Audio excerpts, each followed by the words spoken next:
Je m'appelle Albert Casanova, mais on me connaît plutôt sous le nom de Bébert. L'année dernière, ma femme Babette a percé sur les réseaux sociaux grâce à son authenticité. Ouais, c'est sûr, c'était pas grâce à son physique. Profitant de son ascension sur les réseaux, j'ai lancé une télé-réalité autour de ma famille, la BNB Family. Mais rien ne s'est passé comme prévu. Pour lancer le programme, on a rencontré une productrice, Nathalie Bermuda, de l'agence Fiona Event.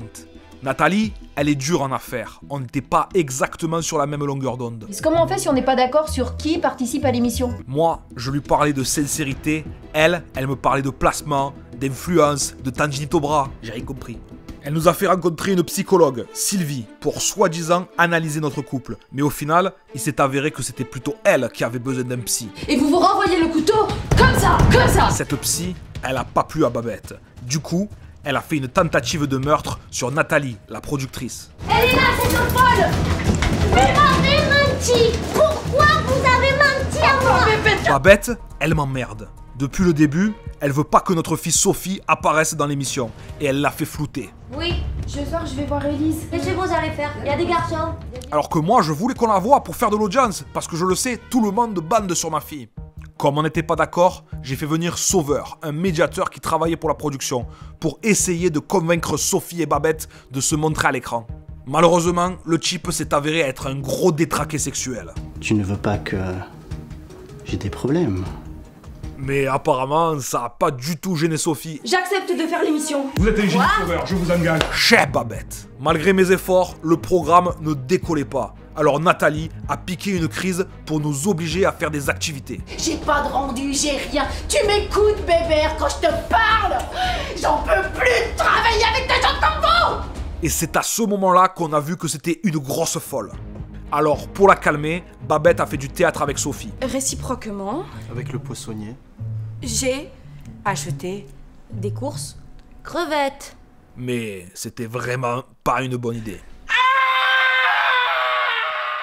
Moi, de mon côté, j'ai rencontré un influenceur, Mario, sur les conseils de Hank, notre voisin bizarre. J'ai fait le buzz dans toutes les télé-réalités. Faut que tu me fasses confiance, bébé. Mario, il m'a fait flipper. D'abord, il a essayé de me faire du dropshipping, et après, il m'a donné de beaux conseils. Son conseil, ça a été de me faire piquer de grosses colères pour faire le buzz. Je veux voir un bébé ultra colérique quand on aborde le sujet. Dylan David. Dylan David. Du coup, j'ai décidé d'aller casser la gueule du copain de ma fille, Dylan David, à la sortie du lycée, parce qu'il m'avait provoqué sur les réseaux. Ton petit copain, il m'a pas menacé devant tout le monde. Sur tous les réseaux, il m'a pas menacé, ton petit copain. Eh, il a pas dit, Bébert, il me fait pas peur. Ah, vous avez pas vu un blanc avec une mèche là? Mais c'est abusé, mais ça vous fait rire de filmer? Dégage! Ah, j'attends, je m'en fous, je bouge pas, moi. Ce tremblant, il est jamais sorti. Du coup, quelques temps après, moi je suis allé au secrétariat du lycée, en cachette de Babette et Sophie, pour essayer de découvrir l'adresse de Dylan David et régler les comptes directement. S'il y avait un Dylan, David, je sais pas quoi, ici, je le saurais. Et là, qu'est-ce que j'apprends? Qu'il est pas scolarisé dans le lycée de ma fille. Il est forcément dans votre lycée. Non? Oh, je vais la choper. Je suis rentré voir les filles. Dylan David, il n'a jamais été inscrit dans son lycée. Quoi? Oui, bon, c'est vrai, voilà, il n'est pas dans mon lycée. Du coup, j'ai mis un ultimatum pour rencontrer le fameux Dylan David en bas du hall de notre immeuble. Bas de l'immeuble, dans 1 heure. En bas de l'immeuble, dans 1 heure. En voulant le piéger pour m'expliquer avec lui, on s'est malheureusement retrouvé enfermé dans un sas à cause d'une coupure de courant.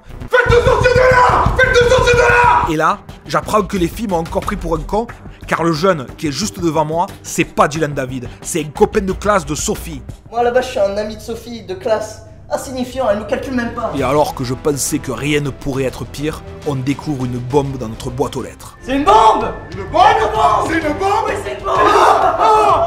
Il y a une bombe dans la boîte aux lettres. Et juste avant qu'elle explose, un jeune homme est arrivé de nulle part pour la désamorcer, nous sauvant tous d'une mort certaine. Peut-être que si on appuie là... Non mais, non. C'est bon. C'est bon. Si avec tout ça le programme décolle pas, franchement, je sais plus quoi faire. Mais vous savez, le plus fou dans tout ça, c'est que le pire était pas encore arrivé. Oh non. Le 30 septembre, ne manquez pas la conclusion finale de la BNB Family.